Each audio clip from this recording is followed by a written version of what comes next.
రెండే రాజ్యములు, వెలుగు, చీకటి.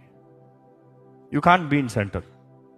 రెండే రాజ్యములు, ఒకటి వెలుగు దేవుడు, రెండోది చీకటి అపవాది. ఈ రెండు never co exist. Light and darkness can never co exist.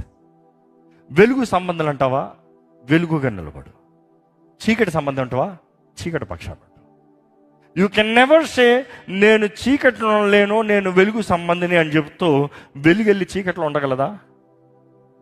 It can never happen. అలాగ నీ జీవితంలో రెండు చేస్తున్నావు అంటే నువ్వు వెలుగులో లేవు, నువ్వు చీకట్లో ఉన్నావు. ఇట్ ఈస్ ఇంపాసిబుల్ నువ్వు వెలిగించబడిన వ్యక్తివి చీకట్లో దాక్కుంటానికి.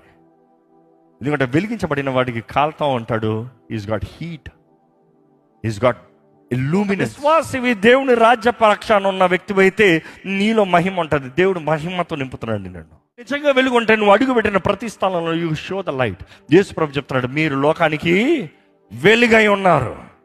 ఆయన చెప్తాడు, నేను లోకంలో ఉన్నంత వరకు నేను లోకానికి వెలుగు ఉన్నాను, కానీ మీకు చెప్తున్నాను, మీరు లోకానికి వెలుగై ఉన్నారు.